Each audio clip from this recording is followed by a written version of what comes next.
This next segment of the live stream is proudly sponsored by the one and only Ola Prime. Ola Prime is easily one of the most impressive prop firms that I've come across with an incredibly professional team. They offer fast payouts within 1 hour, up to 95% profit splits. They have the largest number of trading platforms. I mean, just take a look at this list. They have MetaTrader 4, MetaTrader 5, TradeLocker, DXTrade, MatchTrader, and CTrader all available to their traders. And that's just for the Forex side. On the futures side, they have DX Futures currently with Tradeovate and NinjaTrader coming soon. Ola Prime has one of the widest selections for challenges and funded accounts that I've come across, with a wide range of account balances you can choose from, like 5 all the way to 200K. And just take a look at the variety of different challenges you can choose from to fit your trading style. They have a 1-step or 2-step pro accounts. They have the 1-step prime, 2-step prime, direct accounts, Ola Prime, 1 challenge. I mean, you have a wide selection here. And the reason this is so important is that you as a trader have a unique style. Everyone does. And finding the right challenge to meet your criteria is very important. If you go through their website, which I encourage you to do so using the link dropped in the live stream chat right now, you can explore in full transparency all of the different account types, all of the rules, etc. They also offer news trading and weekend holding, and they have direct and challenge accounts available. For a limited time, stream viewers get extra discounts using the promo code that you see on your screen right now, and also through the link and promo code being shared in the live stream chat. Take your trading to the next level with Ola Prime. Now back to the live stream. Good morning, everybody. Welcome back to another stream. Hope you're all doing well. And we've got a new day. Markets are actually up today. We've got S&P 500 up 1.1%, Nasdaq is up 1.2%, Dow Jones up 1.1%. Little bit of a positive pop here in price.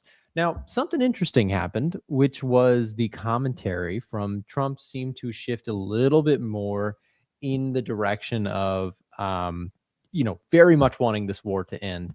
And it seems almost obvious that attacking Iran in a more aggressive way is not an option that they actually want to do.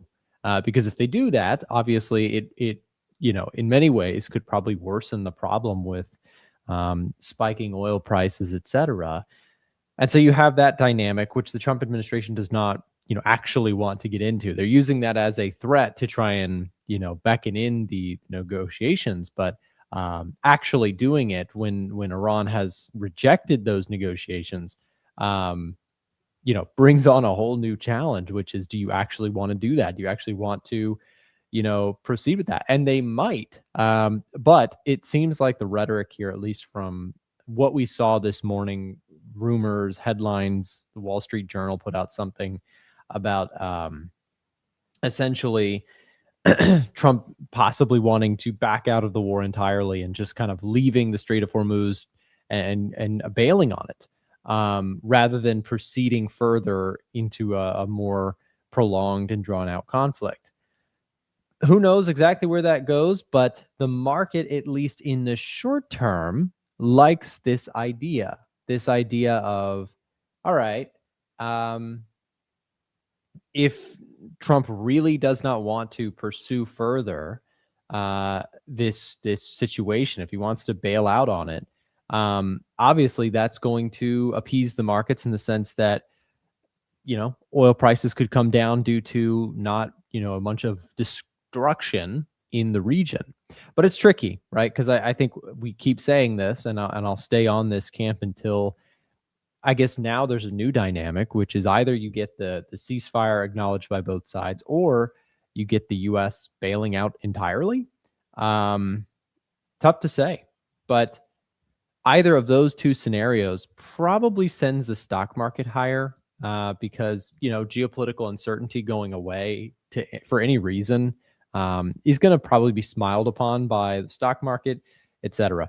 Anyways, stocks had a really poor price action day yesterday. If you take a look at the 5-minute and just take a look at what we saw pretty much on Monday. Now, after hours, you had, the move back up, but throughout what happened yesterday, let's see, where's our 9:30 open? Here's our 9:30 open, right at 9:30. US stock market opens up and we pretty much sold throughout the remainder of the day. Are we going to get something similar? We got stock market opening up in 20 minutes or so here. My cat is, I don't know if you guys can hear that, but my cat has decided to cry at the door. I think he's staring at the neighbor's cat. Anyways, stock market is in this mode of sell every rally. Will that change? Will that dynamic shift? We'll see. For me, I was looking at something this morning, and this is a little bit off center from, active short-term trading, but it is something that I was doing in my own, analysis. Here's my thought, right? Here's the Mag 7 or the Mag, the top 10 companies, whatever. This is not 7 stocks. But look at this. These are a list of some of the best companies in the world that have recently gotten hit hard during all of this stuff. You have Netflix on the list, Amazon, Microsoft, Meta, Nvidia. And a lot of these stocks, in my opinion, are trading at valuations that look very attractive. So I'm looking at this and I'm saying, okay, well, with this in mind, from a longer term perspective, I do think that there is, not financial advice, a buy the dip opportunity on some of the more quality names out there. Now, I know this is not necessarily what everybody here does, right? Not everybody here is a stock person or trades, invests in stocks, but I'm kind of like in the camp of most of the time, I don't really care to be buying stocks aggressively, but every once in a while, you get discounts on great quality companies that I think are worth watching. I already own shares of Meta, but I may be looking to pick up some more. But probably before I do that, there's a couple other ones that I want to add. I already own some Amazon. I own some Meta. I've shorted a cash secured put on Microsoft, and I think I'm going to short puts on Nvidia as well. I also have a short put on Netflix. So I'm pretty much playing all of these things within StockBox. We're getting some decent score on these Mag 7 names. And so if I look at like Microsoft, I sold the 360 puts on Microsoft. I actually hope I get assigned on this because I would just like to own some shares of Microsoft at this point. I sold this a little while ago, maybe a week and a half ago. And now the put is close to in the money. So we'll see. We will see what takes place with Microsoft. But I think that Microsoft, if I take a closer look at stock scorecard, take a look at Microsoft, pull this one up. Microsoft, in my opinion, is a great deal right now. Again, not financial advice. And I know we're leaning heavy on stocks this morning. I promise we'll get to gold and we'll get to all the other things. But there's a lot of names out there that I just think are usually not something I can buy in good faith, right? These stocks have been expensive for a long time. But I look at Microsoft and it's trading at a 19 forward PE. It's trading at a 22.5 trailing 12-month PE. Those are well below the 3-year averages. Look, the company has new problems. It has uncertainties around, is AI going to disrupt software further, et cetera. But these are some of the best businesses in the world that have so many levers they can pull. They have such resilient profits and growth in their business models. I mean, Microsoft is really, 1,000 businesses in one. It has just been buying, all sorts of different up and coming businesses for so long. It's a company that I really like. And, Microsoft, Google, Google's not as cheap as some of the other ones. Now, Google had a monstrous run up and actually got quite expensive. We went from cheap in 2025 lows, in which case, by the way, I was buying Google. It's one of my favorites. Actually, it is probably my favorite stock, but the valuations are still a little bit high on it for me. So I think there's so many deals out there right now from a long-term perspective. Now, from a short-term perspective, again, it's hard for me to call a bottom on this market. What I'm talking about here with those individual companies that I'm listing is more the idea of like, I want to buy some, stick it in the portfolio and not look at it for a year, right? And if it keeps going lower, if the market keeps going lower, then great, I can buy more shares of companies that I love at prices that I believe are worth the risk reward. It's a different mindset when you're investing than when you're trading. And I do both because I think there's times for both. I don't like to invest when stocks are at their all-time highs. I find that hard to do because I think a lot of times when everything's at all-time highs, sure, it can keep going, right? And it can feel, silly to sit on the sidelines as it did for a while. I talked about this on my stocks channel. It feels silly when you're, just sitting in cash and the market is going up and up and up. But then you feel like a hero when you actually have cash to buy stuff when the market's down and you're getting, in my opinion, better prices. So from a short-term perspective, I think the markets are still challenged, but we'll see where things go.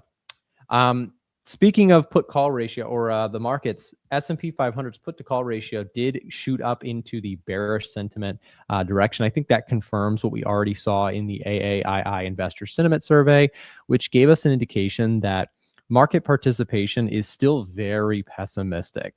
And so, this again in the short run doesn't mean too much because the market can stay pessimistic for months and months on end. But in a longer term perspective, this is where I'm kind of saying from a long-term perspective, I'm buying the dip on stuff. Not aggressively, not all in, no leverage, nothing silly like that.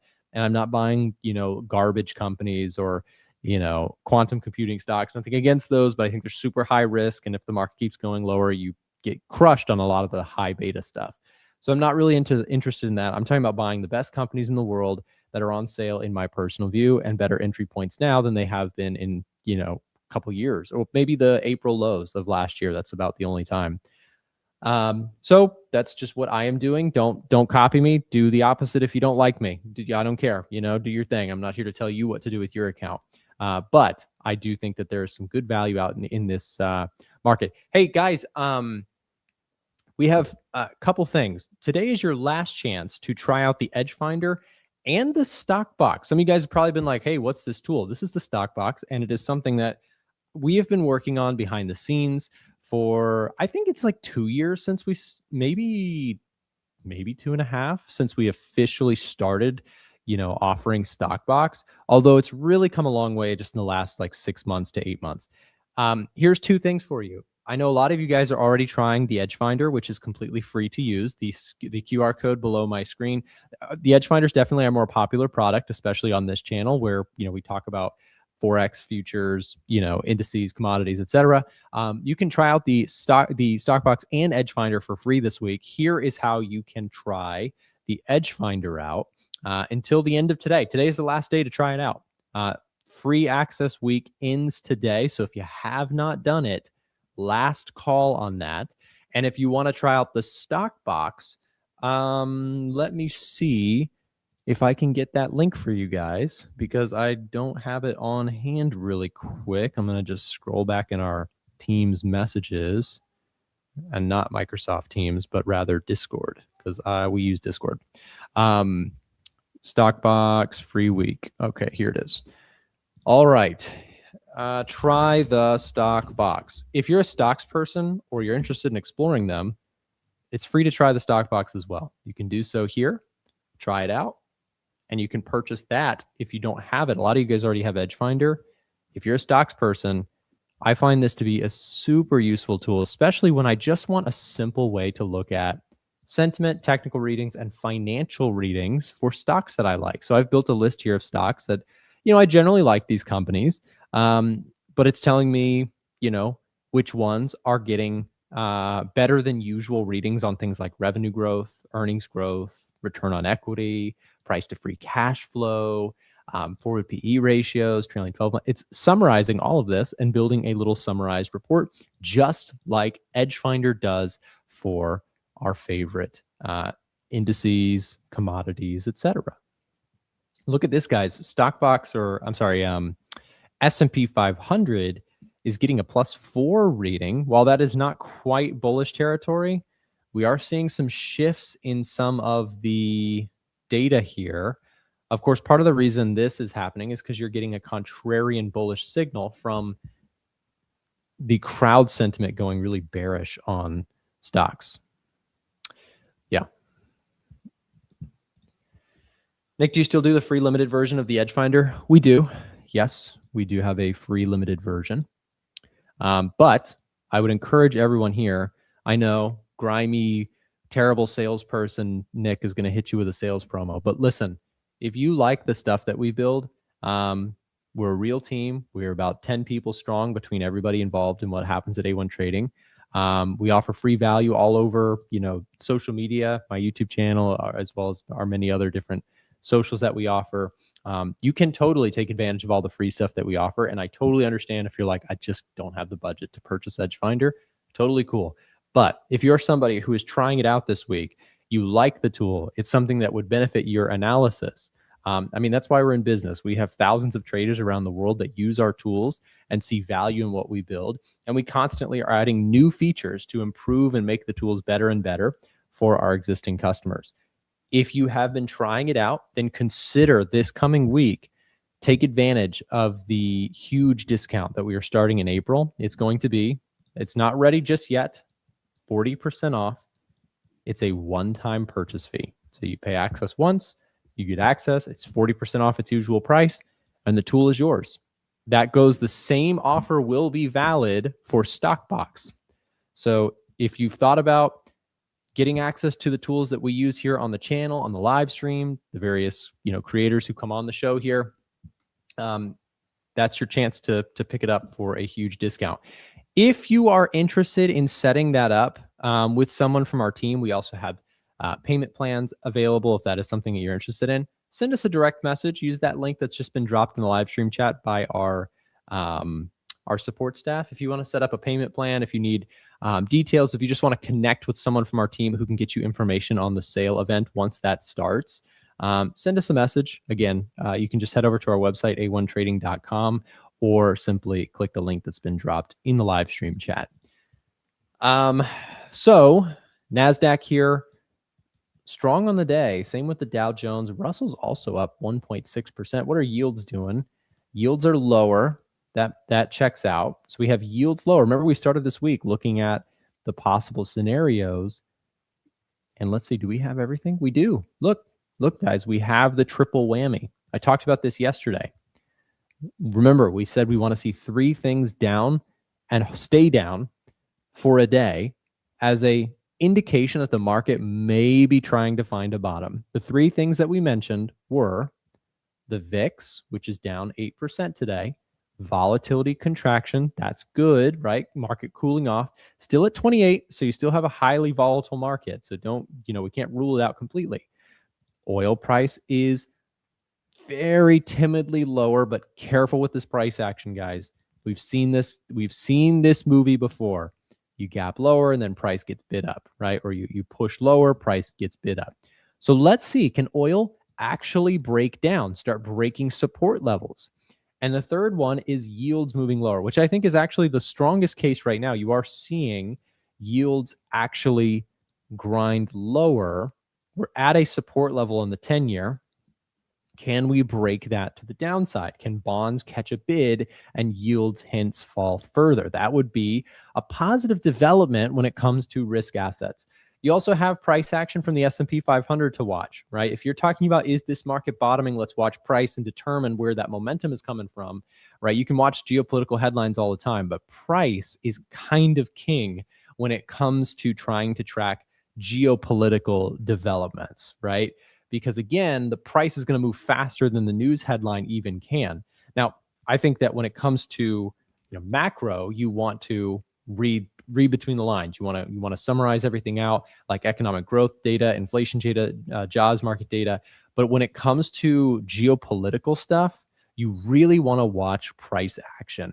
And right now, price action is telling us, all right, we're trying here to form a bottom. Now, if we get really simple here and just say, look, every time this thing has popped, the S&P 500, the Nasdaq, every time it's popped, you fail out along this trend line. Now, Nasdaq has failed out well before then, but let's go back to S&P, right? You've had this move where every time you get a little bit of steam going to the upside, sellers have punched it back down over and over and over.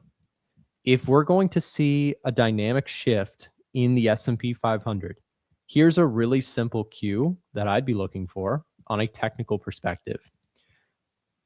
Let's say price starts to rip higher and we get to 65.20. If you reject there, no bueno. But if you see this type of move, a breakout above resistance, and then we start putting in a higher low, breakout here, higher low. That is constructive price action that I think is actually buyable if and only if, EdgeFinder reading is also starting to marry up with that. Is the EdgeFinder free use today as well? Yes, it is. Today only. Today is the last day of our free week event that we did for both EdgeFinder and StockBox. Is there a bundle if you'd like to buy both of them? Yes. The easiest way to set up a bundle if you need help with that is just to send us a direct message on our website. So what happened with the mustache? I'm seeing questions about it. Yeah, it's gone. It's gone. Not actually by intentional purposes.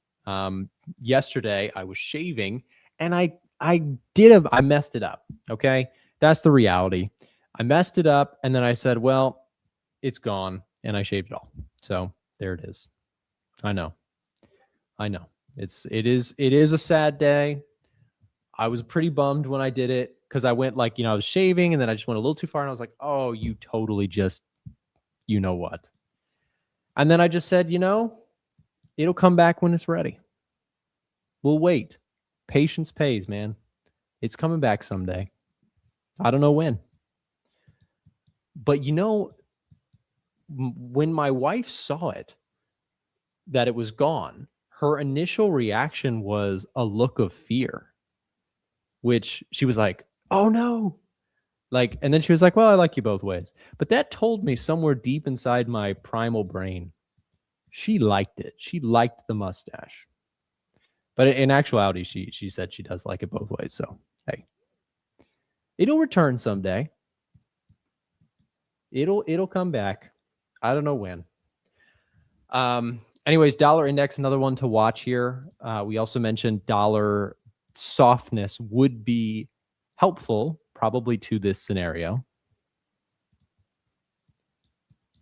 We are still testing this 100 level. We did get a strong close yesterday, but you can see we didn't quite break the 100.5 level. So I'd be looking for a dollar index if you're looking for further upside.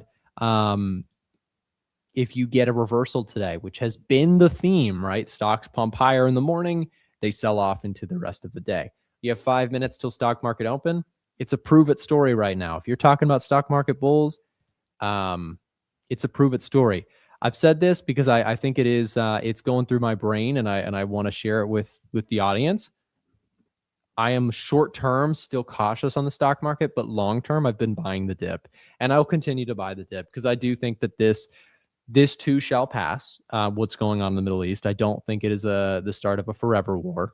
In the meantime, yeah, it's causing problems. It's causing inflation to come back into the picture, etc.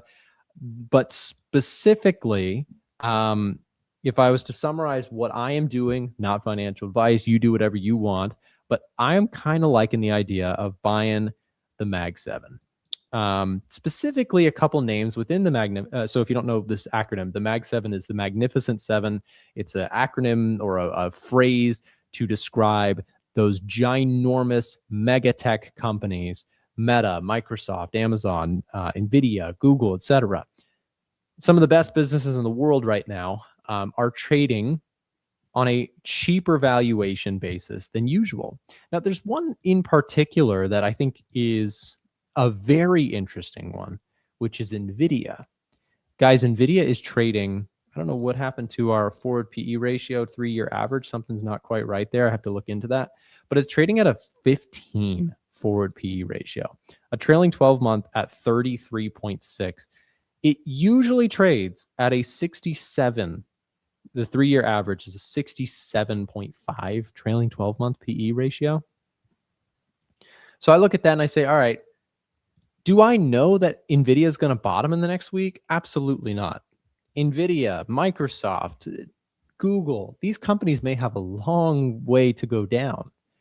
But if I'm talking about buying them, sticking them in the portfolio and holding them for a few years, then I don't care really too much about what happens in the short term. And maybe they do go lower and that gives me a better entry point, right?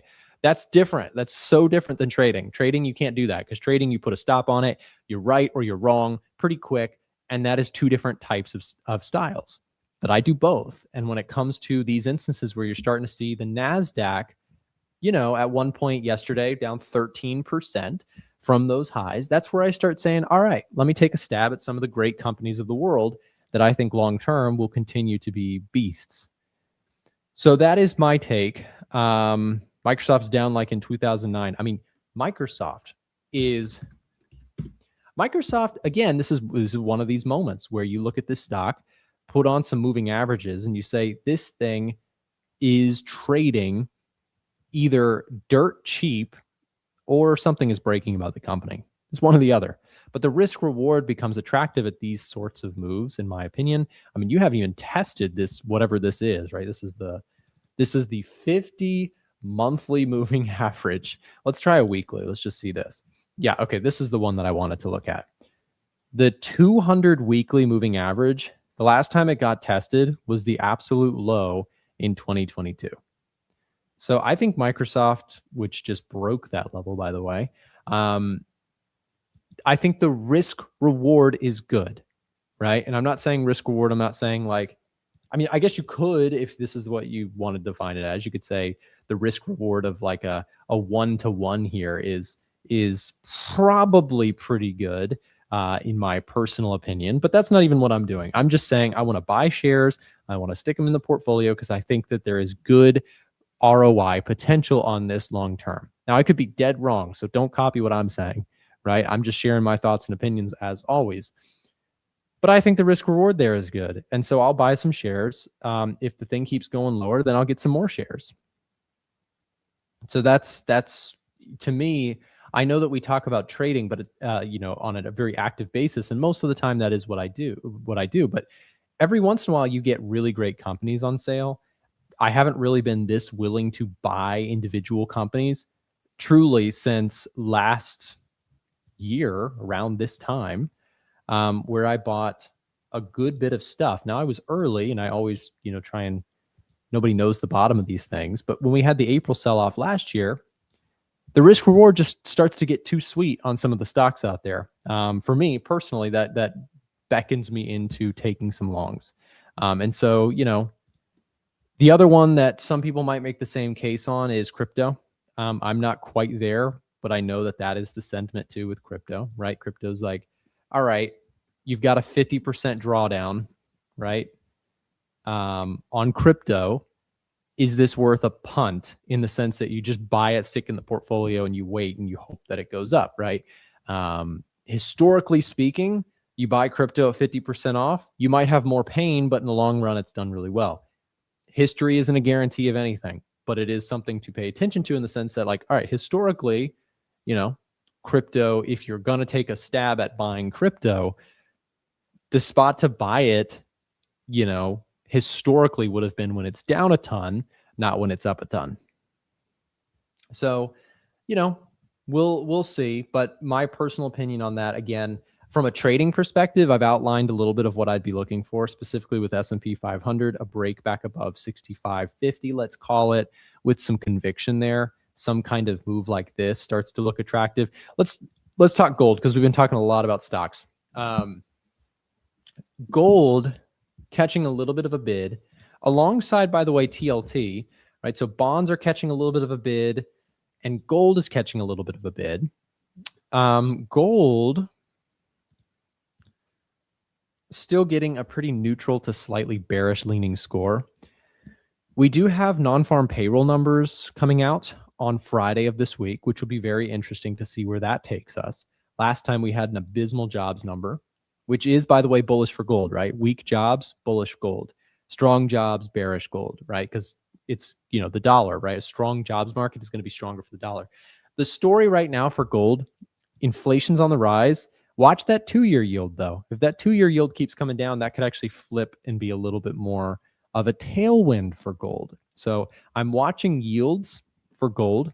If we can get some follow through on yields, right? You are seeing some, shift in the narrative here. We've gone from a yields world on the 2-year suggesting rate hikes. That story's changing a little bit. We might now be more neutral. And if this thing actually follows through to the downside, that could be a signal that maybe gold gets the green light again. So watch 2-year yield. That's what I'll be doing. It is a factor in our scoring mechanism here. If that keeps trending lower, then this will flip more to the dovish side and give us more of a bullish reading on gold. That actually could flip the score here to maybe something more like a 2 or 3 on gold's overall score. And then watch jobs report this week. And some of our other PMIs, et cetera, I think are coming up. Retail sales is coming up, consumer confidence. These readings, if they flip around, you could very well see something where if the economy is cooling off in the US more so, then you could get gold getting a bullish print. But in the here and now, momentum favors the downside in my personal view. You start drawing some fibs from this swing high to this swing low. You are coming back up to that level we've been talking about, the 50% retracement, which I do think is a prove it spot for the bulls. If you're going to get something going here, that's a big spot. And so for you to get over that level, I think you probably need a catalyst on the fundamental side, which would be, possibly weak jobs, possibly, maybe some PMIs and the collective macro data coming in a little bit better. I'm sorry, worse than expected, softening up in the economy would be a more positive thing for gold.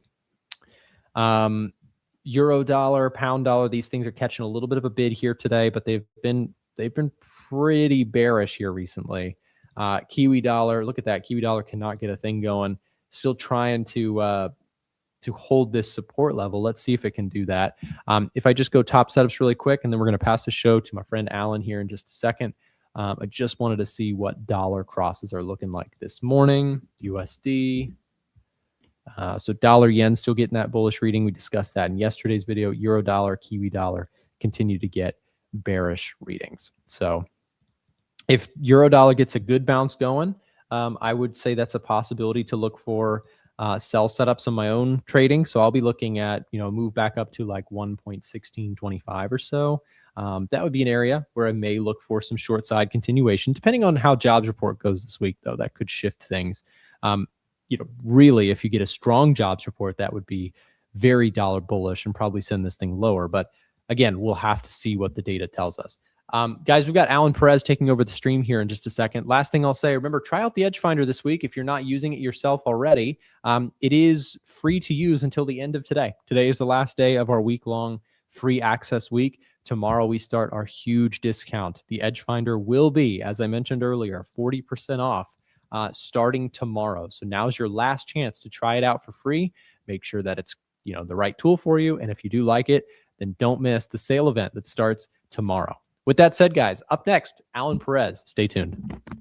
If you're enjoying the stream right now and would like to join us beyond just live streams, consider joining our free-to-join Telegram channel. Inside of our Telegram channel, we're sharing daily market analysis, bonus clips from the live streams and videos, giveaways to our products, prop firms, and brokerages, and much, much more. So like I said, if you're looking to stay up to date with ideas that we're looking at in markets, even if you can't make it to a live stream, consider joining our Telegram channel down below in the description of this live stream or being dropped in the live stream chat as we speak. Just click that link, it'll navigate you over to Telegram, click join, and you can come back to the stream. It's totally free to join, and if it's easier for you, you can also just use the QR code that you see on the screen right now. Now back to the live stream.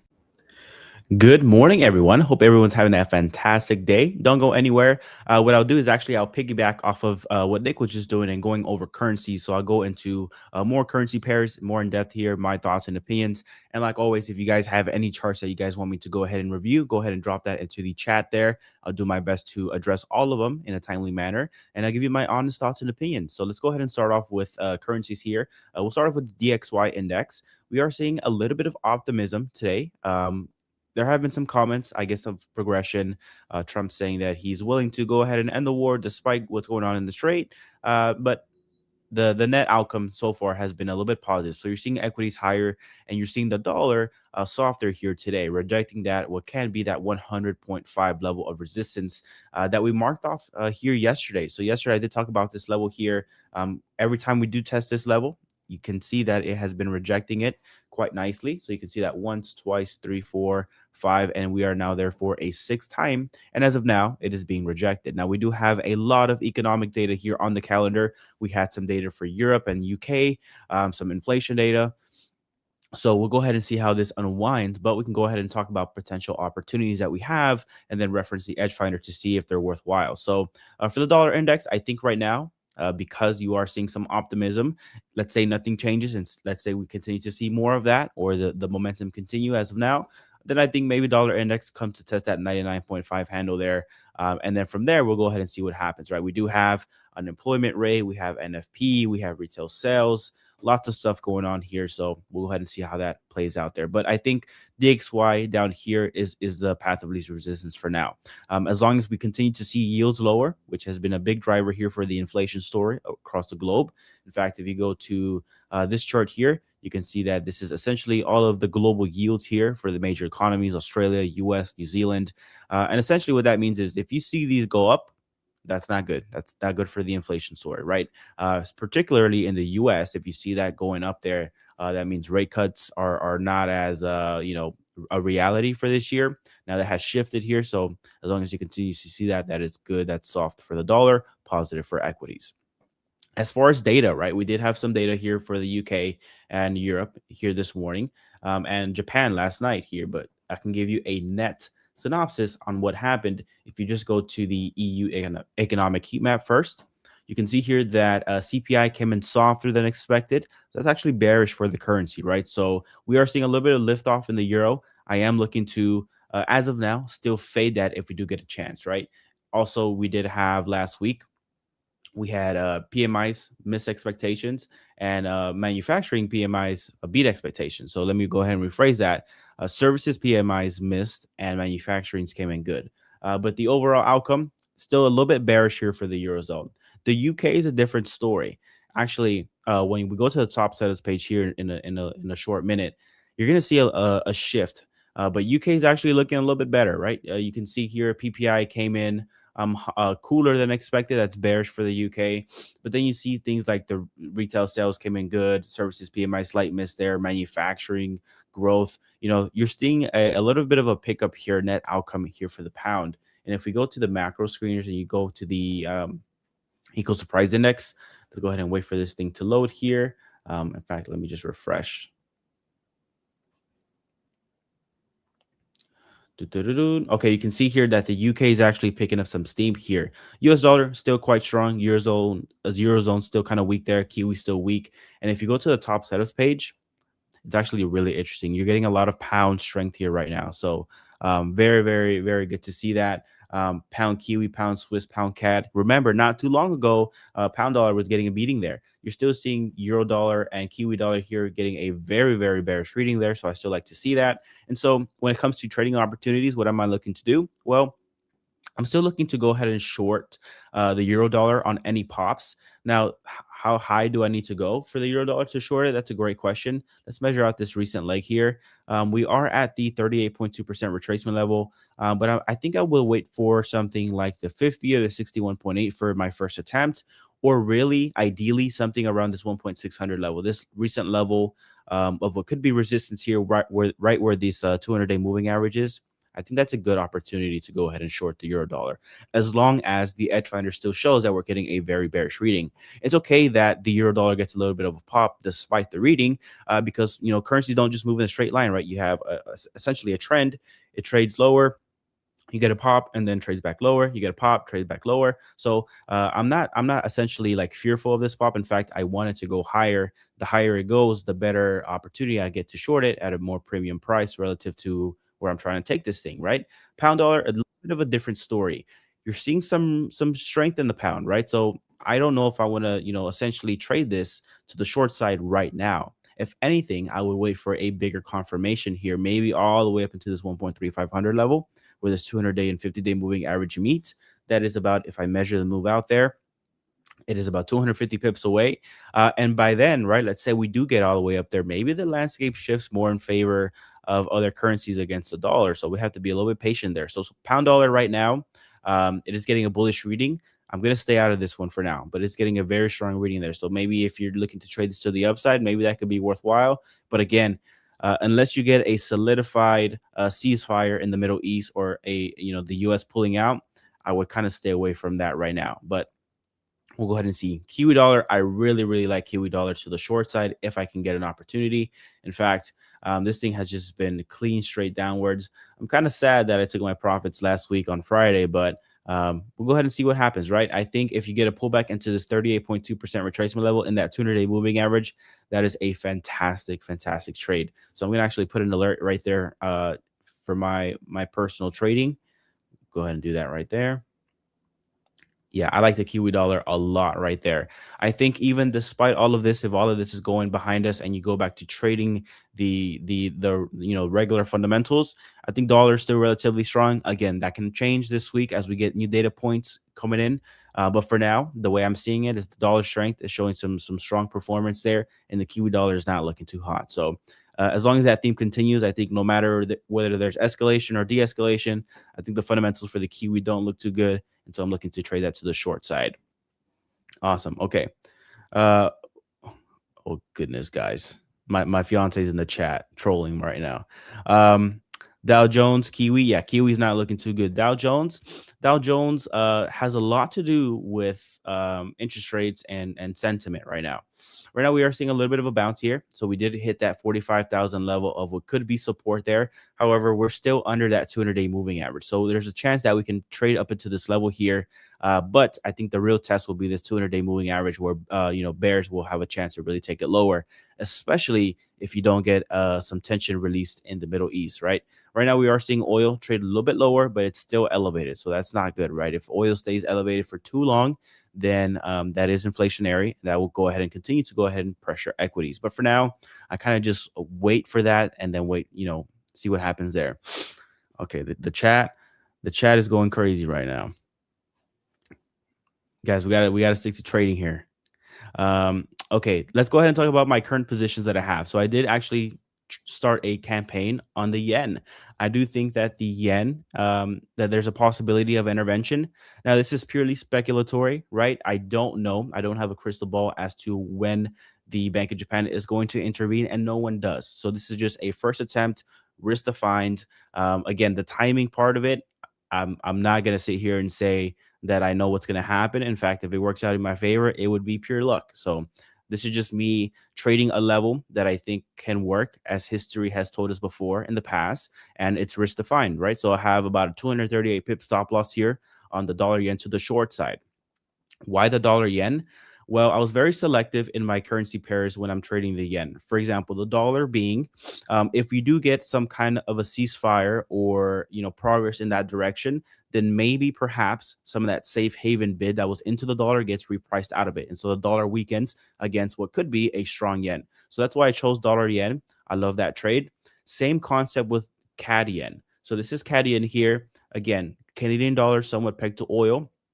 If you get a ceasefire in the Middle East, oil comes down, the Canadian dollar weakens as a result for that, right? So same idea, trading what could be a weak Canadian dollar against what could be a strong yen if the Bank of Japan intervenes.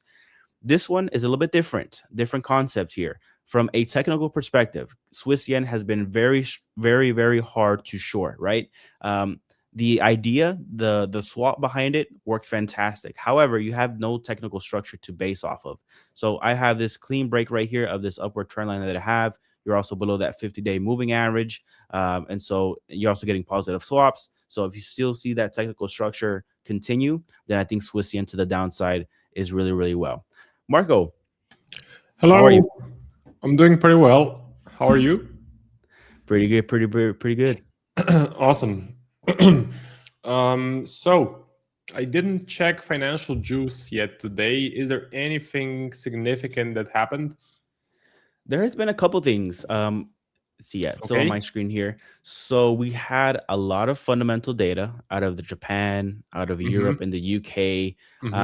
Some basic stuff there, like as far as GDPs and inflation reads and stuff like that. But when it comes to the real driver of what's driving this market, which is the Strait of Hormuz and Middle East stuff, I did see something. So I think we saw yesterday in the chat and Discord, as far as Trump saying he's willing to pull out of the Middle East even if the strait is largely closed.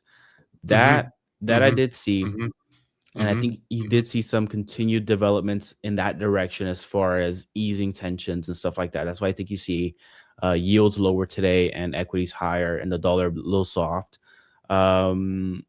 Iran's parliament approves bill to impose fees on the Strait of Hormuz. So maybe the angle that they take is that, tensions ease, whatever, but now Iran has essentially the ability to collect a toll in that area. I think that's where things are going. And that's what they've been doing right now, right? So $2 million a ship, the revenues have actually doubled during this whole war thing. So supply hasn't increased or anything like that. Like the production hasn't improved, but they're just collecting double because the price of oil is so high. So they're selling at a premium. Interesting. Let's see. As far as other things go, I think it was just mostly that direction. If the chat wants to help me out, I know you guys are really, really good at helping find the comments and putting them in the chat there. So if you guys see anything that I have missed as far as developments in the Middle East, or even things that I've missed as far as escalations goes, feel free to go ahead and drop that into the chat. But for the most part, it seems like we are trading with optimism today. Yeah, I can see a definite flip. So since I'm positioned risk off, I can see a definite flip here. So my oil is, well, it's red on the day, but overall still doing pretty well.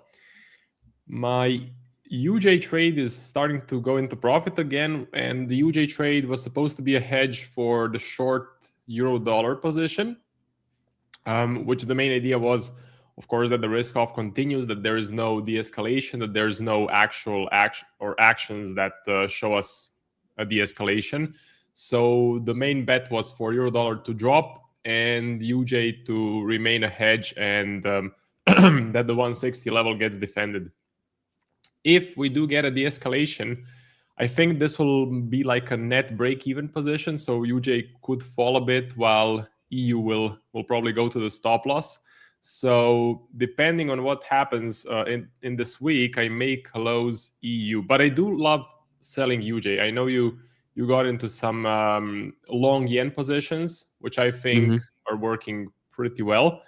And I think those are pretty nice plays as well. I think you sold UJ and you sold Swiss yen? And CAD yen, yes. And CAD yen. Okay, cool. Yeah. Awesome. And if I look at gold here, just see this, expand this a little bit. So gold still doing kind of okay. So it's not dropping. Gold actually started to trade as sort of a risk on asset. But that is all because we are heavily connected with the yields, which you mentioned were dropping today. So as the yields are dropping, it is pretty much bringing liquidity back into stocks, back into gold, back into, well, Bitcoin. No, not really, but also out of the US dollar, the DXY falling off here a little bit. I just want to mention, if you guys want to participate in the DNA funded giveaway, here is the form that you need to fill out. I got a fresh set of codes. So if you want to get a free challenge, fill out the form, and during my segment, I will do a giveaway. It's going to be a 5K one-phase account. By the way, I also passed a 25K second phase. So now I'm in the funded stage of a 25K account on DNA. And unfortunately, today running in some drawdown, but we shall see what happens. So yeah, pretty happy with that. This is my second account. Yeah, congrats on passing that. And for those that don't know, Marco's trades are in the VIP Discord. So you can actually, if you purchase the VIP Discord, you get access to his trades, which he used to go ahead and pass that challenge. And I think he passed another challenge too, if I'm not mistaken, right? So actually for this particular challenge, I'm using ChatGPT trade signals, which is a series I'm doing for my YouTube channel. But with my strategy, I got an allocation from Darwin X0. It's a 30K allocation, and I'm supposed to get 45,000 euros, or I think euros more today. So today is the month's end. So for April, I'm supposed to get another 45K. And that's all done with the personal strategy, and those are all of the signals that go in the A1 Discord. So I'm doing sort of two fronts. I'm doing ChatGPT trading, which is kind of just for YouTube. Sure. And I'm doing my personal stuff, which is my actual track record building. Awesome. Well, yeah, all of those trades are in the VIP Discord, guys. And I think, if I'm not mistaken, there is a sale going on for the EdgeFinder and I believe all the other products as well. Or you can bundle them together. So definitely go ahead and take advantage of those. A1trading.com. You get the strategy that Marco uses to get more capital from DarwinX. And you have Nick and Ivan there as well. So fantastic value. Yeah, speaking of gold, man, and also thank you, Simo, for in the chat there for dropping the comments as far as the new updates go. I did see that, but I couldn't find it. But yeah, there's an upcoming, the upcoming days will be decisive, and there seems to be a regime change going on in Iran that was successful. So I think that's why you're seeing again that optimism. When it comes to gold, I think gold will trade solely with yields as of now, right? If you start to see them continue to be pressured, which you're seeing this now here. So basically, yields will tell you the story on a lot of asset class. So I know a lot of people ask questions like, is gold buy or sell? Is the S&P a buy or sell? Is the dollar buy or sell? As of now, the real driver behind that is yield. So if you just look at yields and you look at the dollar, yields are getting softer, dollars getting softer. And then you're seeing equities higher and gold higher. So that has a lot to do with it. So I would essentially use yields as your compass. Are you looking to trade gold at the moment, Marco, or are you kind of staying out of that one for now? Well, I'm very much interested. I think we found a bit of a bottom. We hit that 200 EMA. The one thing I'm looking for is, of course, a confirmation from the EdgeFinder. So let's see. Right now it's neutral, but it's climbing a bit. I think it was -4 and now it's -3.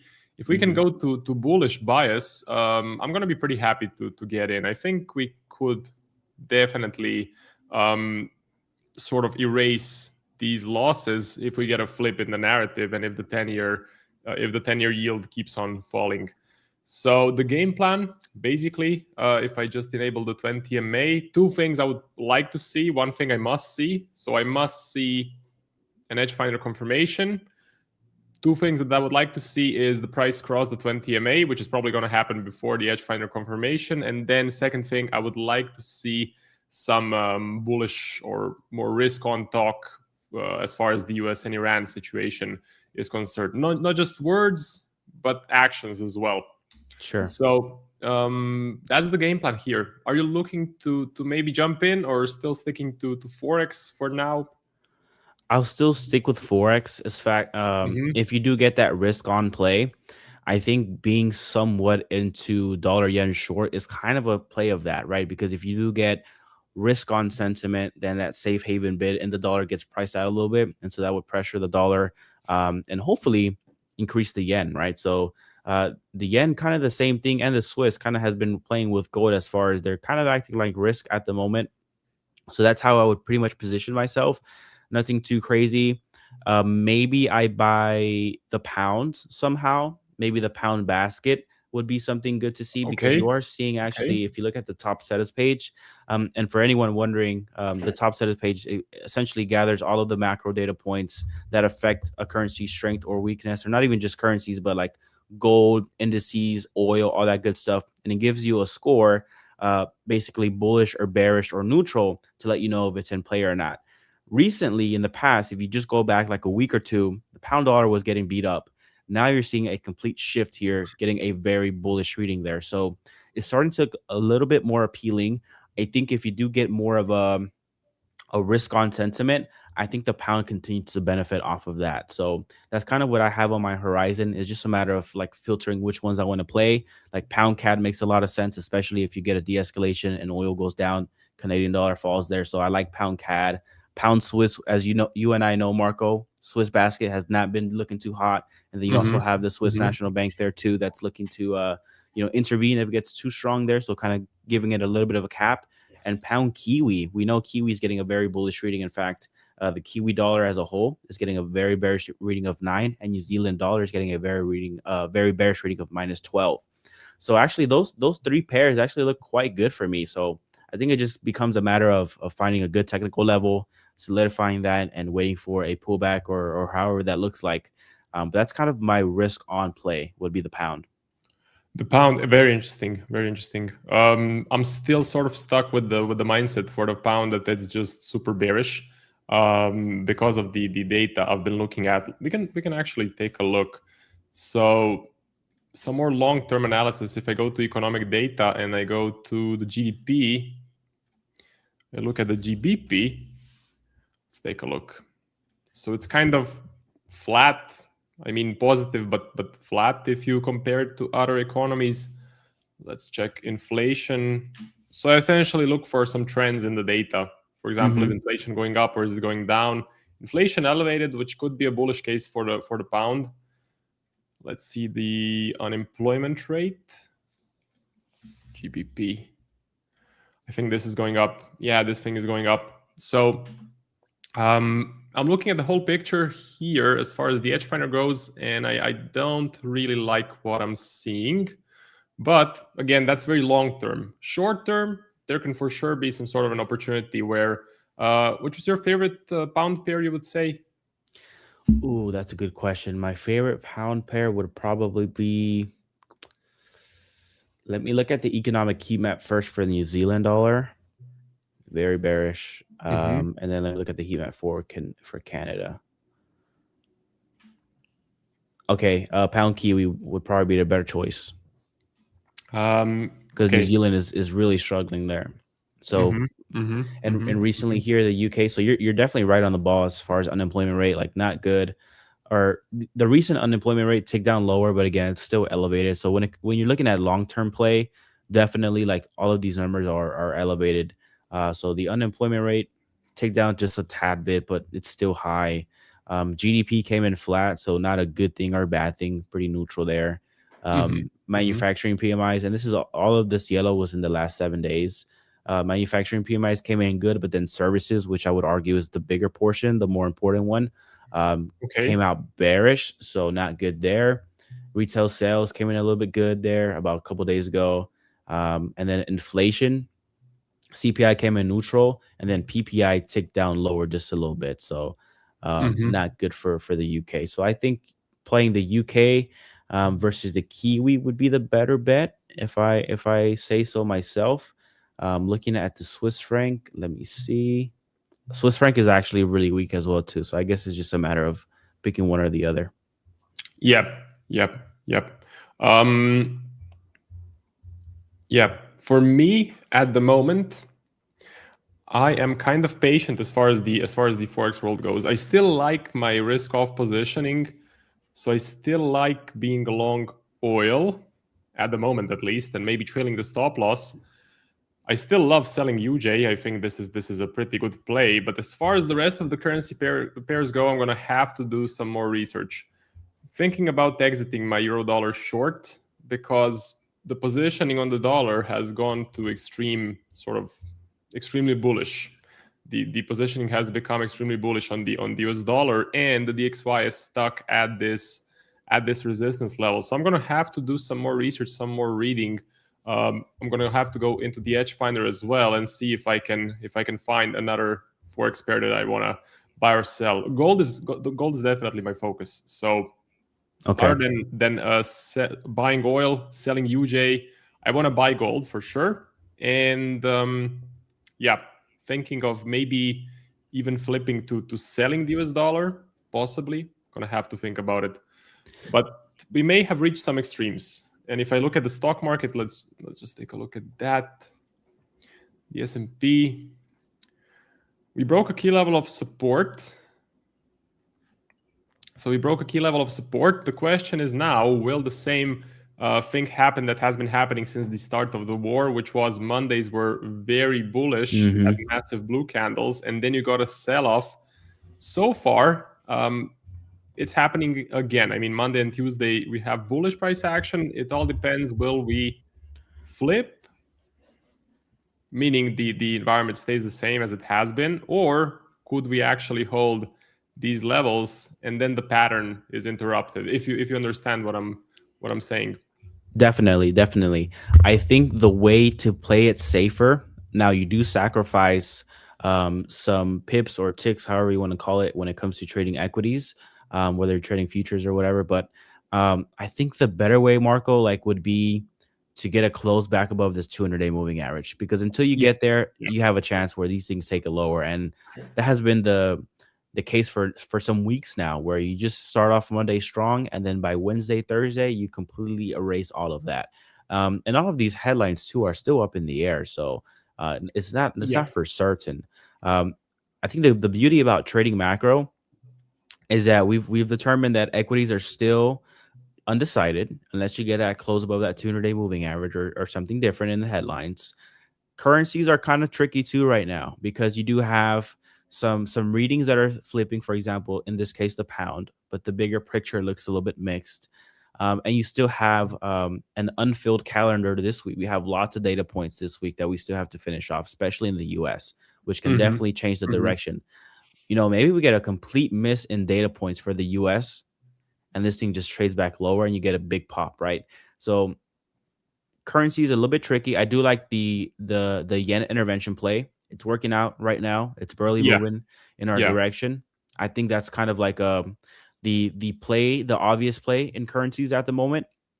But in this case, right, like you can trade because you're trading macros and you understand how everything is pretty much interlinked. You can trade gold at the moment, right? Yields are coming down lower, so gold's gonna like that, and you still have the idea of tensions in the Middle East. So that combination of like yields lower, but then you still have stuff going on. That's where gold really thrives, and that's the beauty about trading macro and stuff like that, and having the EdgeFinder to tell you like, hey, things are shifting here. So be careful, be patient, and eliminate those unnecessary losses. But yeah, that's kind of my thought process. So I do like the gold idea too. I would wait for kind of like a break or retest above this level 4,700, along with as long as the EdgeFinder score starts to shift more into bullish camp. I think that's a good play. So what would you say?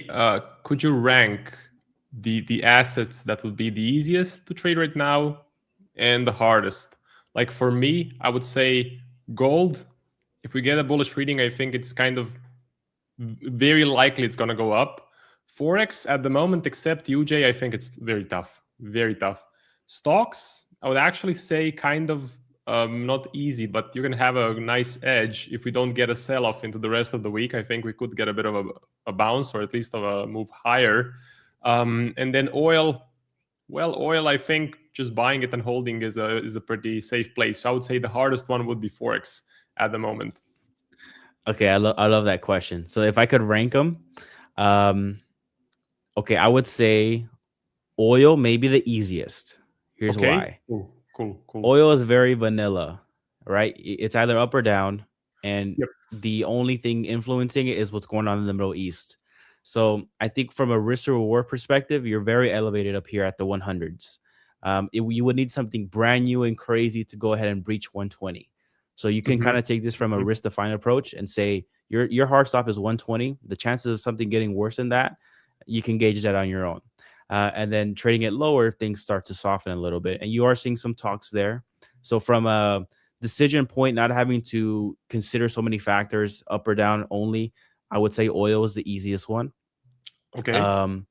Gold, I think, would be the second one, because you do know that over time this thing trades higher, like an index would.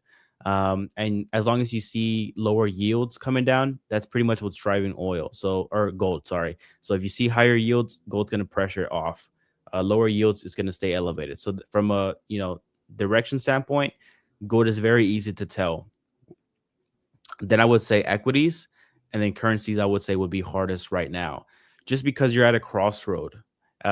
You're a crossroad of not only like are things going to ease in the Middle East, but then you also have a lot of incoming data points for this week that are going to influence the overall holistic view of a currency's heat map, for example.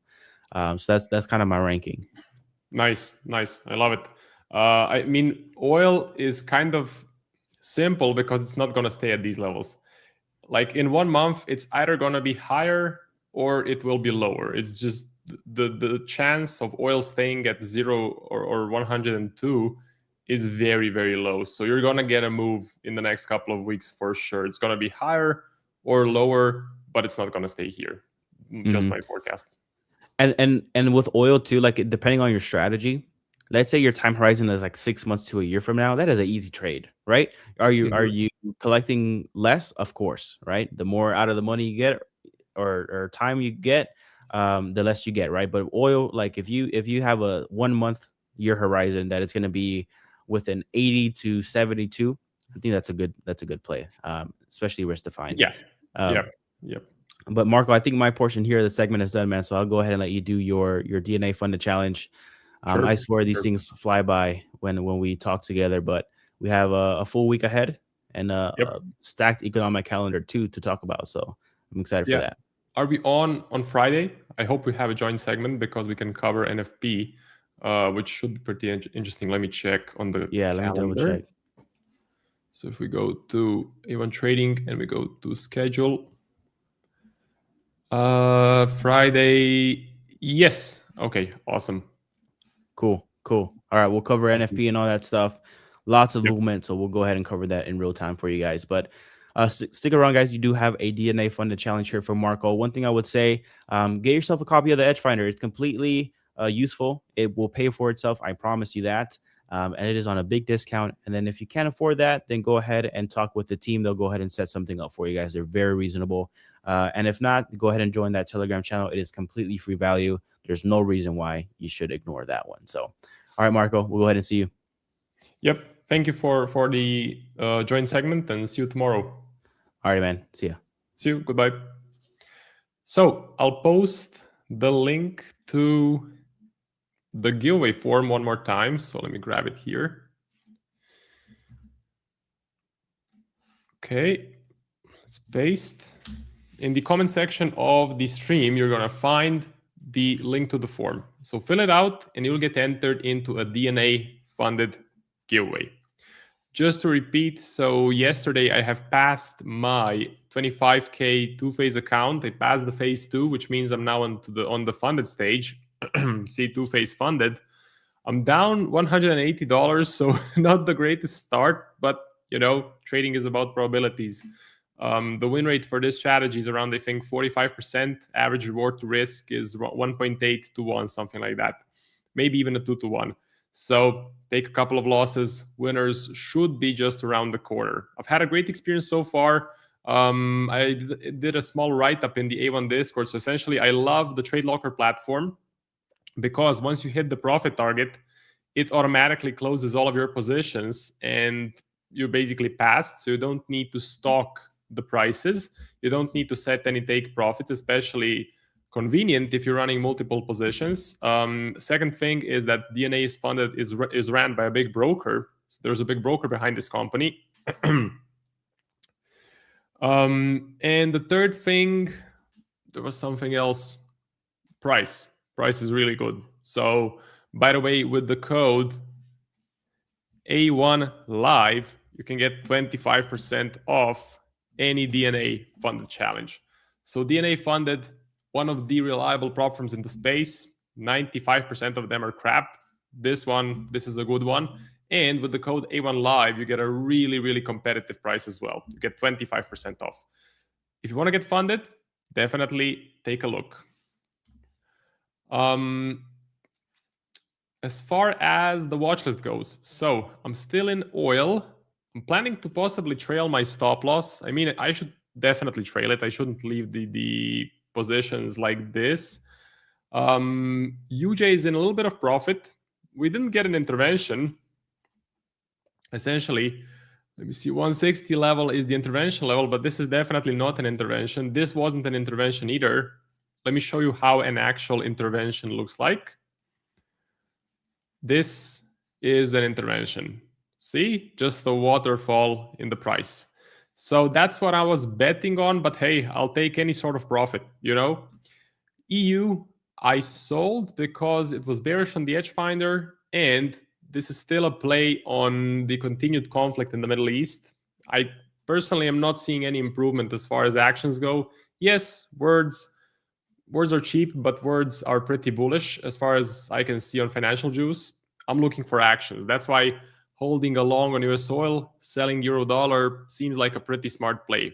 And also, the ECB, European Central Bank, announced that they are hawkish. So when the ECB is hawkish, going into an oil shock, they did it in 2008, they did it in 2011, they did it in 2022. All 3 times, euro dollar sold off. So when the ECB is hawkish, going into an oil shock, euro dollar tends to sell off. So those are the 3 positions. I have the Nikkei on my watch list. Let me just see if Tiger is coming on after me today. I don't think so. Yeah, we do have Tiger. Okay, fine. So I'll know to keep an eye on the time. Nikkei. This is the position I want to take if we actually flip to risk on. So I did a write-up on this in the A1 Discord yesterday. By the way, if you want to join the A1 Discord, use the code Marco to get 25% off. You get all of my trades, all of my knowledge, basically, my whole strategy, which is pretty good. If we get a headline such as the Strait of Hormuz has reopened, or ceasefire announced, or any sort of positive news out of Iran, so far they didn't announce any positive news, but if they start announcing actual positive news, not the US, I don't care about the US, Trump is just talking smack, talking crap, so I only care about Iran. If we get something bullish, I'm going to look to flip bullish on the Nikkei. Let me see the top setups. Nikkei. Neutral score at the moment. Okay. If this flips bullish, if we get an actual de-escalation in terms of actions, not words, this is my favorite thing to buy. Absolutely. The Nikkei. Let's do the giveaway. Today is the 31st of March. So let me grab all of the names. Copy the names. Wheel. Okay. And let's take a look. So, Yulan C. Yep, Yulan C, congrats on being the winner. You have won a 5K one-phase account. After my segment ends, I will send you an email with all of the information. So, congrats. Let's see the comments. So I saw you, Jay, being bullish on EdgeFinder. Why are you selling? Well, that is a good question. Let me take a look. Very bullish. The reason I'm selling is all about the Bank of Japan. All about the Bank of Japan. 160 level is a key level. The Bank of Japan does not want to see the 160 level get crossed because the yen would lose a lot of value. It would hurt Japanese imports. Okay, so it would hurt the imports. The Bank of Japan tries to control the currency exchange rate. So to do that, they do interventions. They go in and they sell a bunch of US treasuries. Last time they did it was right around the 160 level. It was in July of 2024. Look at what happened. So I'm betting on this to happen again. Pretty much, I'm completely ignoring the EdgeFinder for this. I'm ignoring the EdgeFinder reading for this particular trade idea because this trade idea is purely based on an intervention. Okay, it's not based on fundamentals. It's based on an intervention. Similar to what I had on the Euro Swiss. I had a nice position on Euro Swiss. Whoa, explosion higher. Damn, I should have held. So looks like I should have held this position because we just had more appreciation higher. Anyway, same thing that I traded here. Essentially, the 0.9 level was crucial level for a possible intervention. And that is where the SMB got very vocal about controlling the price of Euro Swiss. The Japanese central bank and the Swiss central bank, they are known for doing interventions, especially the Bank of Japan. They do them quite regularly. Okay, last thing for today. Let's see, what is the last thing we can look at before I pass the stream? The DAX, no. Bitcoin, flat, uninteresting. Unless Bitcoin can break this resistance, it's just not interesting at all. We can do the S&P. S&P, just a summary. So in the past, when the conflict started, every Monday was bullish. Check it out. Look at this was a Monday, this was a Monday, this was a Monday, this was a Monday, this was a Monday, and again bullish. Later in the week, the market sold off. Will the same thing happen again? as we go through the week? Will this happen? That's the main question. If it happens, we are pretty much in the same regime. If it doesn't happen, if the price actually holds or even goes up, that tells me we may have found a short-term bottom. So that should also tell me maybe we're flipping from risk off to risk on. Maybe the markets are sort of happier to take some risk. So I'm going to closely watch the S&P as it develops throughout the week. Will it sell off, or will it hold or go up? That's about it from me. Thank you very much for watching. You can catch me tomorrow, and don't go anywhere because you have Tiger coming on right after me. Thank you. See you.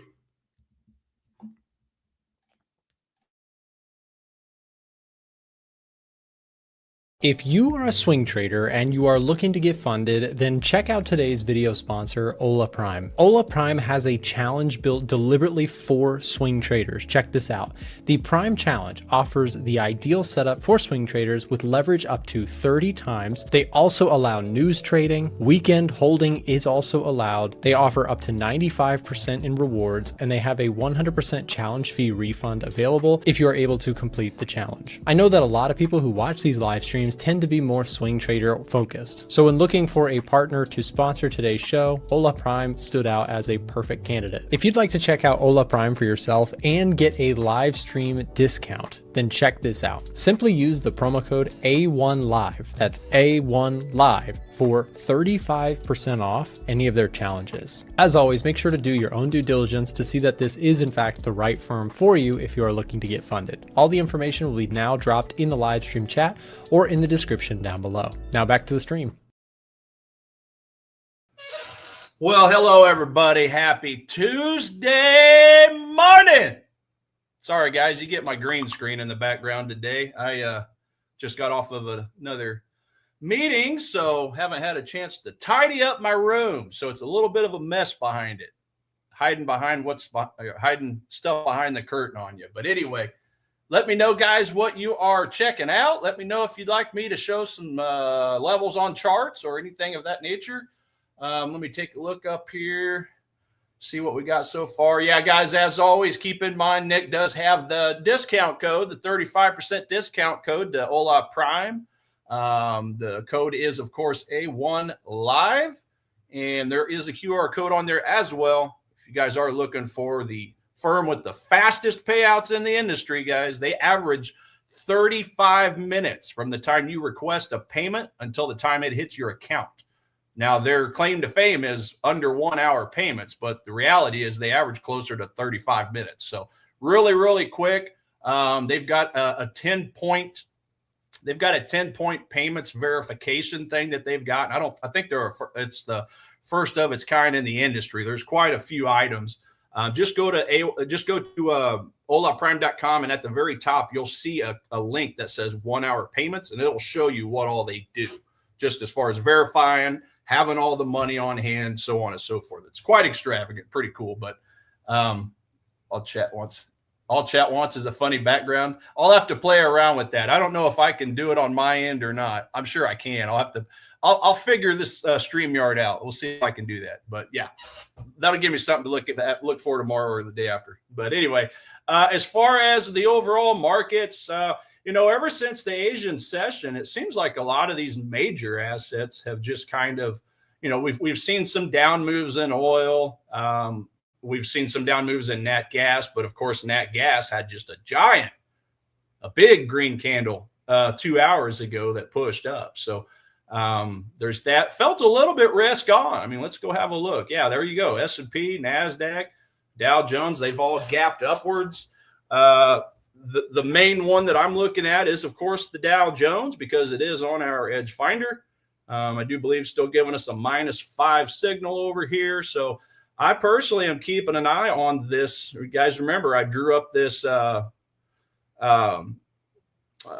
impulse leg, okay, this impulse movement, this green area here. So I'm looking for a retracement back into this supply. Now, remember, I think this was, what was this, my 4 hour or my 8 hour?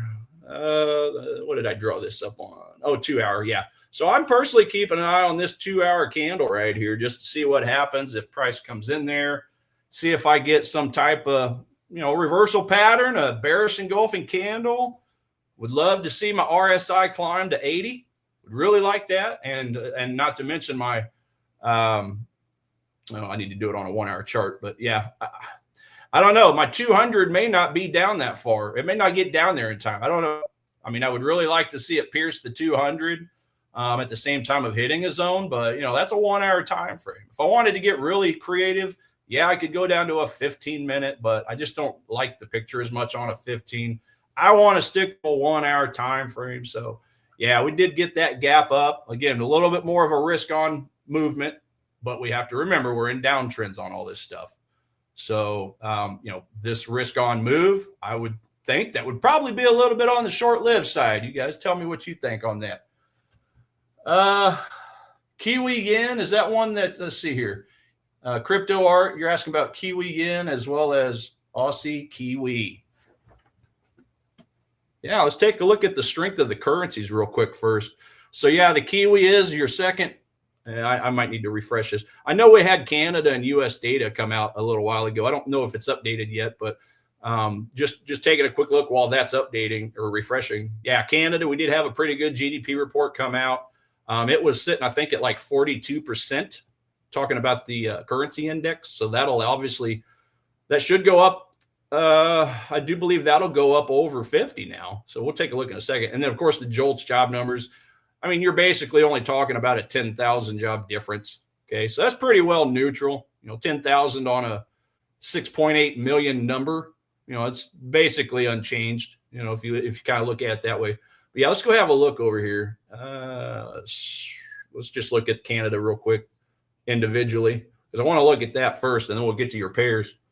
And again, that was the GDP numbers. So yeah, they had a bearish number the previous time, guys. So when this refreshes and updates, this is going to obviously go to should go to a bullish number, and we should be getting a little bit more relative strength in the Canada dollar. And then as far as the dollar, the US dollar, okay, as a refresher, we did have the JOLTS number come out. Now it's pretty well, again, I think it's pretty well neutral. So that will likely bring this bullish number down to neutral. So that's just a little bit less strength in the dollar from a fundamental perspective.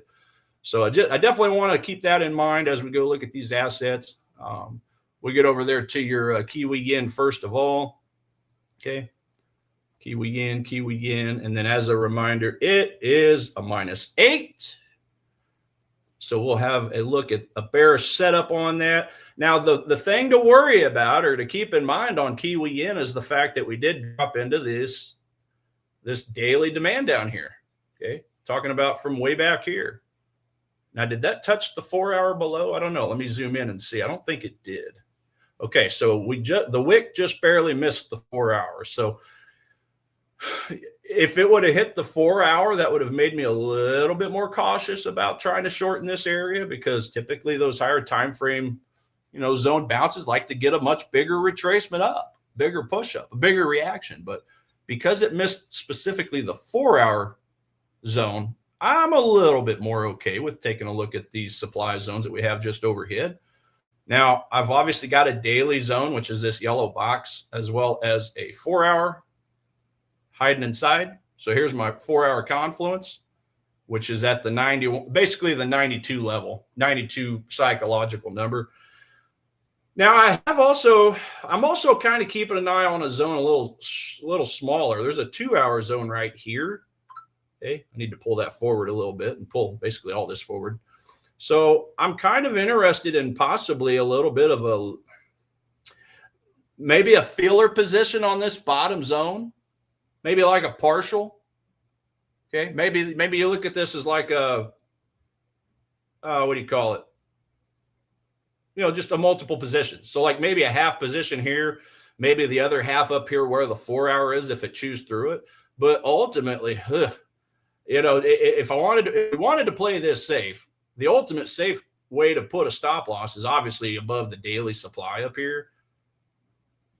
Now I don't, and the reason I would want to layer it in is because I would expect it to go a little higher, but it very well could take a little, it very well could take a bounce off the 2 hour zone. I mean, part of that zone is inside of the daily.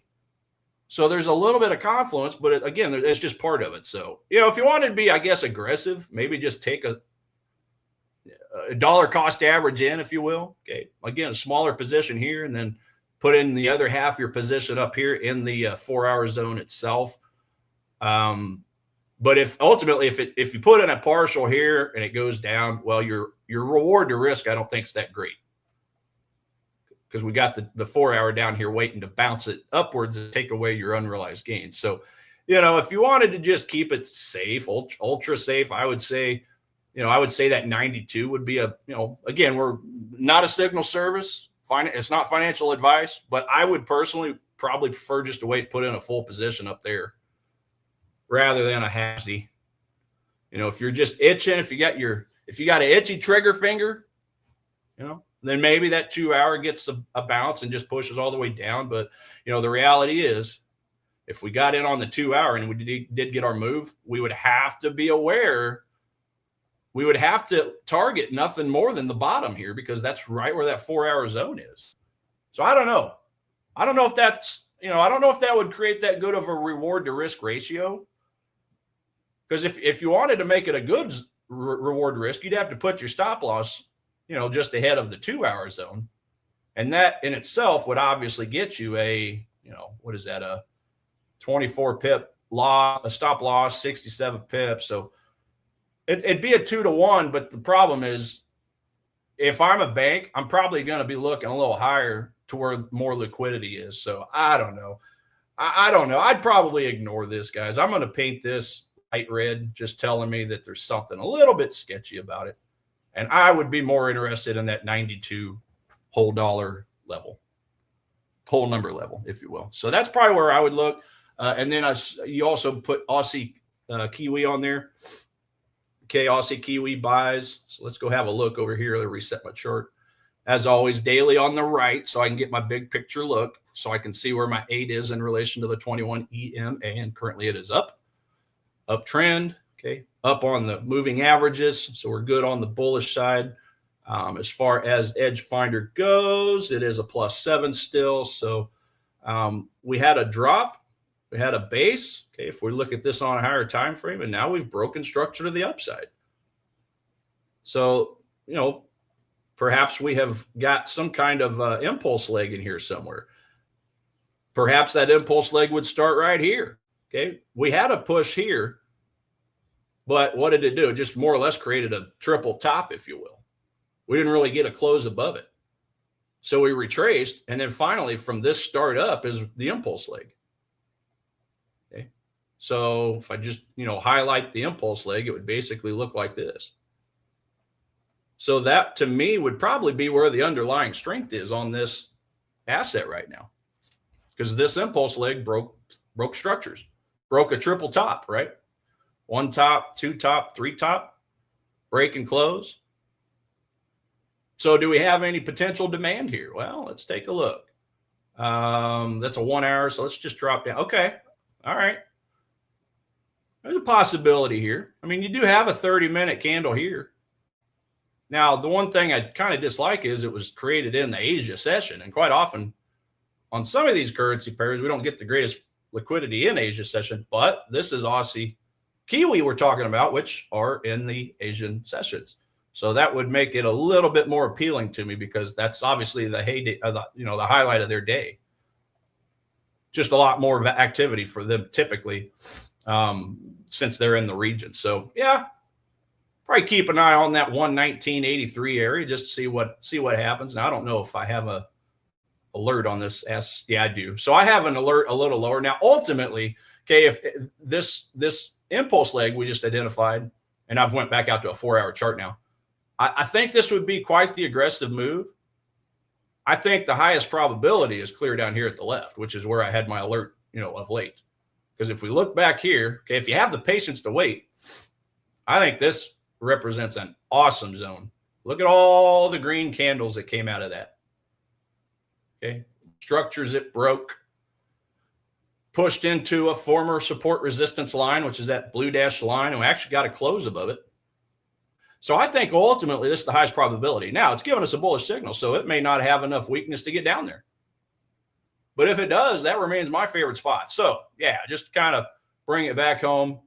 Looking at this smaller time frame impulse leg, I could see a potential bounce off this 30-minute zone right here.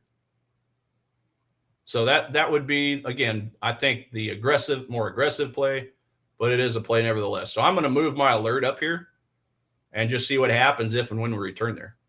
And I'm going to be picky now. If it comes down there and I don't get a bullish engulfing candle, I don't start getting some yellow candles down here, probably ignore it. Just ignore it and let it fall to that higher probability zone. Let's see here. Pound Kiwi, pound Swiss, pound CAD. Let's have a look at some of these top assets here. Some of these pound-based assets. Oh yeah, first I wanted to go through the surprise index. So yeah, there we go. So yeah, like I said, guys, currently we're still showing the dollar at the 70, but I have a feeling that's going to change with the JOLTS number that came out, taking it from bullish to neutral for that particular item. So we'll get a drop there. Same thing with Canada, only we're going to get a rise. Get a little bit of a rise, like I said, that we had off that GDP report. So that'll likely go, above 50. So this will slowly start creeping back to a little bit more of a bullish asset. We had dollar CAD on the list as a bullish item recently, and it's fallen off the list. Okay. And it's really fallen off the list now with that CAD strength. So dollar Swiss to me remains the best.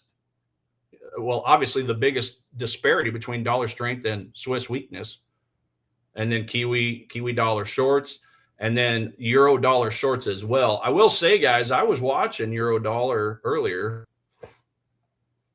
so I wanted to have a look at that. Yeah, so we did get a retracement on these. I had a zone here that was drawn up, but remember, we had just bounced into a demand zone. So yesterday, midday yesterday, we bounced in this demand, and it was strong enough to push price above this smaller zone, right? So remember, the higher time frame, the zone, typically the stronger. So that kept me away from, shorting this. And not to mention, we didn't get a bearish candle at all. That's what you call a hot knife through butter right there. And I think I was actually looking at it more on a 2-hour.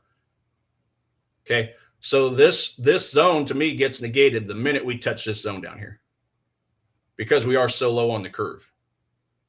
If there wasn't a zone there, then that would have been a little more appealing. But the minute it touches that zone, now I think it's going to want to chase higher time frame zones. And yeah, we're talking way back here. So I'm not as interested in euro dollar as I am Kiwi dollar. So let's go have a look at that one. Now there's a big difference here on Kiwi dollar, and that's the fact that we did push through this zone of demand. Remember, euro dollar, we didn't. Euro dollar, we got a bounce from a demand. Kiwi dollar, we chewed through the demand. So because we chewed through the demand on this impulse leg, okay, that makes some of these zones down here a little more appealing. So you guys remember, I think I drew this up yesterday, this 1 hour supply. And we've kind of flirted with it over here. So I think we've probably added some buy orders in this area for liquidity as stop losses. Okay, because these shorts push price down, right? Where'd they put their stop losses? Okay, somewhere up here. So we've got buy liquidity here, stop losses for these shorts to cover their short if it goes against them. So if it goes against them, there's their liquidity, there's the unfilled orders, and that remains my favorite look right now. So at this point, just come in, give me an hour bearish candle. Then once we get that bearish candle, look to short the breakout of it. That remains my favorite play, aided by the fact that we chewed through this higher time frame demand zone. So I really, really, really, really, really, really, really like that potential spot, 57.40. Okay, that's what I'm basically looking at. And also the dollar Swiss, I do believe, was still on our list, right? Dollar CAD is actually back on the list. Okay, well, I would personally ignore that since that good Canada dollar and neutral US dollar came out. I don't think this is updated yet. So yeah, I think this will probably fall off. Did dollar Swiss fall off too? Oh no, it's right there. Yeah, let's go have a look at dollar Swiss. Okay, we're still getting that bullish signal over here. Now keep in mind, yeah, and this was the problem that I went over yesterday, guys. When it comes to dollar Swiss, when it comes to dollar CAD, although it's probably going to fall off the list, we bounced into these overhead supplies. So I just think these prices are too expensive. Okay. If it breaks through these supplies, gets some closes, well, then it's turning into a cheap price really quick because we've pushed through that resistance. We've pushed through the supply. So nothing I can do right now personally with my trading style on dollar Swiss or dollar CAD, even if dollar CAD was still giving us a great signal. Let me see here. And I did write up some notes. I know that we had some more strikes overnight. I just wanted to take a quick look at that real quick. Yeah, U.S.-Israeli strikes targeted Tehran and Isfahan. Major explosions. You guys might have seen that. Might have seen that on social media. Iran did retaliate with drone strikes on the Kuwaiti oil tanker. So a lot of hold and fire damage there. So yeah, just more tit for tat action, guys, on the bomb side of things, keeping everything elevated. So yeah, I think that remains my favorites right now. Okay, Kiwi dollar shorts, definitely Dow shorts, and just going back to the EdgeFinder over here real quick. Yeah, I believe that was it. So we went over the Kiwi dollar. Let's look at a couple of these others. I know silver was on the list as well, and I was definitely interested in a silver, a possible silver short. So wanted to take a look at that. Yeah, that's what I was taking. So we are getting kind of close as well over here on a silver short. Okay, you guys remember I drew this up as that weird 8-hour zone. Okay, so we're definitely keeping an eye out on this. There's a 4-hour inside. I mean, if you want, it really just depends on however you want to look at it. I would say the 4-hour is probably the better, because if we look at this green candle, which is part of the 8-hour zone, and then we look at the volume all the way at the bottom, what color is that candle? A little tiny blue candle. I think I went over this yesterday, guys. If we're trying to decide what time frame we want to, look in a zone, like the example yesterday was one where I had drawn up a 2-hour zone, but then we went down to a 1 hour, went down to a 30-minute to look for those confluences, those zone confluences, the time frame confluences. And this is kind of how I identify which one I want to use. So yeah, going down to the 4-hour, we can see clear as day that green candle, and there's no volume. There's no major trading activity there. So now that I'm seeing this, I'm just going to stick with the 4-hour zone itself. So it saves a little bit. It increases that reward risk a little better, okay, by getting rid of this bottom section right here and just looking for a short in the 4-hour zone itself. So that's remains what I'm going to be looking at on the silver front. Another thing I like about this is its liquidity, ladies and gents. Okay, these shorts that pushed price down here. These shorts that push price down here, what did they do? They put in buy orders here, right? They left their stop losses behind, which are buy orders. Where'd they leave it? Right in that supply zone. So unfilled orders plus buy orders, which banks would need to fill their sell orders. I love that zone. So this is my favorite. This is my second favorite asset. It's between this and the Kiwi dollar to short as far as my favorites. I'll take whichever. I'll take both. Whichever one wants to give me. But yeah, I really, really like that area. Let's have a look real quick at the indices, just the Dixie itself. Let's just do one chart over here. Make it look a little easier, a little prettier. Okay, so obviously the dollar is getting that pullback today. It's trying to create a little bit of a bearish engulfing candle on a daily chart, is it not? So high prices, okay, high on the curve. What about the Kiwi? Since we were looking to short the Kiwi dollar, it's low on the curve. Okay, so ultimately now the cool thing about the ZEXI, which is the New Zealand dollar index, is it broke some structure down here. See this? See, and I keep all the currency indices right here, guys. The AXI, the BIXI, the KEXI, the SEXI, the JEXI, all those. That way I can go and look at the bigger picture and just see, hey, are we in any support or resistance areas? Are we in any consolidations, supply demand areas, right? So because I'm trying to short the Kiwi, I'm seeing that it's broken a structure to the downside. Now it hasn't closed. I would prefer to see this close. But this is just nothing more than an additional odds enhancer. Okay. Now that I see this breaking out weaker, that's a good sign because I'm trying to sell it for the Kiwi. So weakest fundamentally, it's broken a lower, it's broken a swing low, showing it's trying to explore lower prices. And now that it's broken it, I could see very easily the ZEXI, okay, the New Zealand dollar index, chasing more demand, chasing more support, and that's going to be a lot lower down.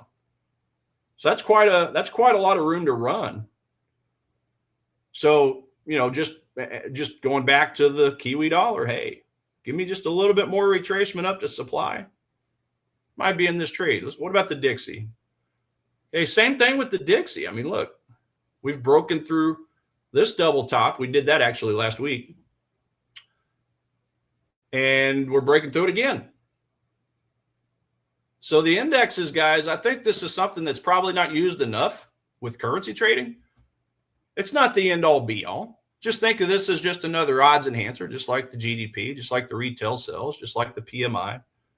But this is structurally a very good odds enhancer, in my opinion, is just seeing where these support resistance lines line up. So I like that. We've broken through the top side on the Dixie. That means it wants to explore more pricing. Okay. Looking back to the left, you know, as far as your swing high further back, it's way back here. So I like this. I really like this Kiwi dollar setup just because of these additional odds enhancers that it's trying to create. So Kiwi dollar it is, ladies and gents. And